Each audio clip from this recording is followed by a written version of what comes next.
2007 में पेट्रोलियम की इंटरनेशनल कीमत जो थी वो अपने हाईएस्ट पे चली गई थी, $150 बैरल। और उसके बाद सब्सिक्वेंटली जो पेट्रोल की कीमत है वो नीचे, इंटरनेशनल प्राइस की बात हो रही है, वो नीचे आती गई, बढ़ी नहीं। इट डिडंट, वो जो $150 उस वक्त ये कहा जा रहा था कि शायद पेट्रोल जो है विल हिट $300 अ बैरल, 2007 की बात है, लेकिन उसके बाद ऐसा हुआ नहीं। बल्कि अभी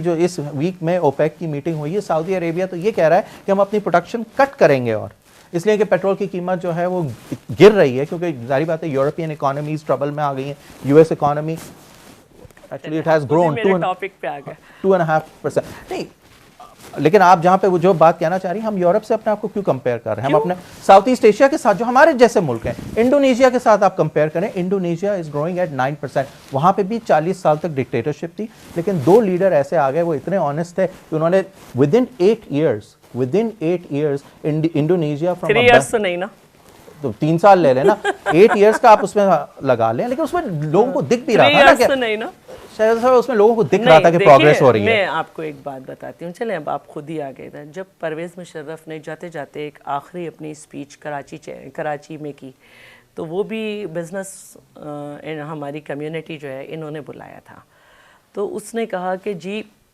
3 दफ़ा पेट्रोल की कीमत बढ़ी, लेकिन हमने नहीं बढ़ाई क्योंकि हमें इलेक्शन में जाना था, ठीक है।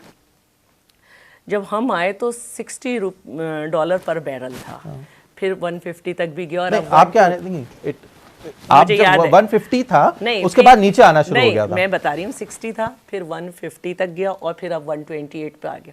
तो क्या 160 से 128 कोई डिफरेंस नहीं है?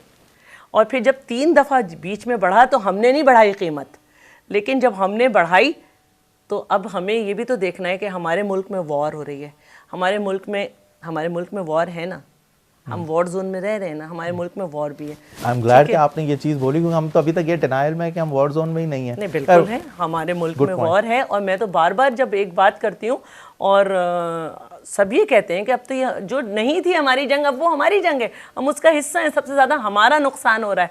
तो जब हमारा एक नुकसान हो रहा है तो हमें कुछ तो झेलना होगा। आप कहते हैं कि आप किन ममालिक से मुकाबला करेंगे? मैं उन ममालिक से का रोना रो रही हूँ जिनकी इकॉनमी इस्टेब्लिश्ड है, चाहे वो यूके हो, चाहे अमेरिका हो। वहाँ पे आज मुजाहरे हो रहे हैं कि लंदन जो है, यूके जो है, वो उसमें आज 22% जो है वो लोग बेरोज़गार हैं।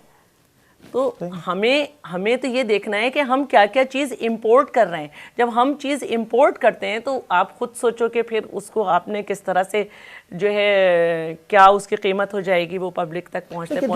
खाद आपके यहाँ कहाँ तक पहुँच चुकी उसकी कीमत। फिर भी 2 दफ़ा के सैलाब हैं, लेकिन आपके यहाँ गंदम की कमी नहीं है, जबकि परवेज़ मुशर्रफ के यहाँ लोग छीनने पे मजबूर हो गए थे गंदम। 2 दफ़ा आपके यहाँ सैलाब आ चुका, लेकिन आपके यहाँ अभी बम्पर क्रॉप्स हुई थी। तो ये सारी बातें देखने की है। देखिए, अब आप जहाँ तक आप प्रोडक्शन की बात कर रहे हैं ना, बिजली की, जब भी कोई आप यूनिट लगाते हैं, मैं बिल्कुल कहती हूँ कि 1 साल तक आपको कोई मुल्क पूछने को तैयार नहीं था। जब आपने वाजे कर दिया लोगों पे कि हम टेररिज्म के ख़िलाफ़ हमारी कौम जंग लड़ रही है और हम ही लोग फेस कर रहे हैं, आपके जब माहदे होने शुरू हुए तो 4 साल में एक यूनिट की प्रोडक्शन होती है। हमने तो ये माहदे करके दिखा दिए ना। आज डॉक्टर समर मुबारकमंद जो हैं वो बता रहे हैं ना कि यहाँ पे इतना काम हो रहा है और 2014 के एंड तक आप लोगों को इतनी बिजली मिलेगी कि हम एक्सपोर्ट करेंगे, जो कि हमने माजी में कोशिश की थी और हमारी पूरी इंडिया और ईरान की तरफ हमने वायरिंग कर दी थी कि हम उन्हें बिजली एक्सपोर्ट कर सकते हैं। तो ये एक लीडर का विजन था। तो बात ये है कि हमने डायरेक्शन अपनी सही कर ली है। जो एक्सट्रीमिज़म का है ये तो हमारी सोसाइटी को बिल्कुल खोखला करता जा रहा है, दीमक की तरह खाया जा रहा है और पब्लिक भी कंफ्यूज्ड है। एक तरफ वो आता है कि वो कहते हैं कि जी अमेरिका के ख़िलाफ़ हो जाएं, या अमेरिका की जंग है, ये हमारी जंग नहीं है। और पहले वो अफ़गानिस्तान में थी, अब हमारे शहरों में भी हो रहे हैं, बम ब्लास्ट हो रहे हैं, लोग मरे और लोग सेंसिटाइज्ड हो गए। अब तो ये होता है कि लोग कहते हैं यार अच्छी बात है कि शायद 20-22 ही लोग एक इवेंट में मरे। मतलब इस तरीके से जो है लोग सेंसिटाइज्ड हो गए हैं कि वो एक जान भी जो है वो आई थिंक वो एक जान भी 1 too many है एक्चुअली। लेकिन अब लोग नंबर्स पे आ गए हैं और वो कहीं और होता है, वो नंबर वहाँ पे स्टिक हो जाता है। तो लोगों का माइंडसेट कैसे बदला जा सकता है? देखिए, सबसे पहले तो मैं ये बात करूँगी कि कुछ लोग लोगों को कंफ्यूज कर रहे हैं, जो ये कहते हैं कि मुसलमानों लोग कौन हैं ये जी मैं कौन बात हैं? करती हूँ, जो ये कह रहे हैं कि भाई ये मुसलमान ही है। देखिए, सिर्फ नाम रखने से मुसलमान नहीं हो जाता। मुसलमान नाम रखने से, कि जो मुसलमानों के यहाँ नाम होते हैं वो मुसलमान नहीं हो जाता। मुसलमान के तो हाथ और ज़बान से जिसको गज़ंद पहुँचे उसके लिए कहा गया है कि वो हम में से नहीं है। यहाँ तो एक एक दिन में नमाजी शहीद हो रहे हैं, बच्चे शहीद हो रहे हैं, टॉय शॉप पे धमाका हो जाता है, हमारे सिपाही, हमारे पुलिस के लोग। तो पहली बात तो लोगों को ये समझनी चाहिए कि ये मुसलमान नहीं है, इनका कोई मज़हब नहीं है, ये सिर्फ ताकत के बल पर अपना गलबा चाहते हैं। और वो पॉलिटिशियन कोई भी जो इनसे मिलते हैं, जो इनसे बातचीत की बात कर रहे हैं, जो इनसे जो है ये इनके लिए अच्छी सोच रखते हैं, वो हमारी आंखों में धूल झोंक रहे हैं। इसलिए कि हमने देख लिया कि इनको किसने पाला, उनको कभी इन्होंने नहीं मारने की कोशिश की। हाँ, जिसने इनके ख़िलाफ़ आवाज़ उठाई और जिसने कहा कि हमारी धरती हमें पुकार रही है, उसको शहीद कर दिया गया। तो अब लोगों को ये सोचना होगा कि आया क्या उनके मुल्क में स्कूल ना हो, आया क्या उनके ख़वातीन को कोड़े पड़ने चाहिए बाहर निकलने पे, और उनका शुमार किस कौम में होना चाहिए। ये लोगों को अब डिसाइड करना होगा। ये हमारी जंग है, हमारे यहाँ दिन रात धमाके हो रहे हैं। हमारा ये काम है कि इन लोगों को आइडेंटिफाई करें और वो क़ुव्वतें जो इनके ख़िलाफ़ काम कर रही हैं उनको मजबूत करें। मिसाल के तौर पे मैं सलाम करती हूँ चौधरी असलम और उनकी टीम को कि वो दोबारा अपने उस घर में आ गए, उनके बच्चे स्कूल में जा रहे हैं, वो उसी तरह मूव कर रहे हैं। वो भी चाहें तो स्कूल, अपना घर, वो पाकिस्तान छोड़ के चले जाएं। बड़ा सिंपल सी एक बात है जी, मेरे ऊपर अटैक हुआ है और मेरे घर तक को तबाह कर दिया और मेरे बच्चों की जान को ख़तरा है, मैं बाहर जा रहा हूँ।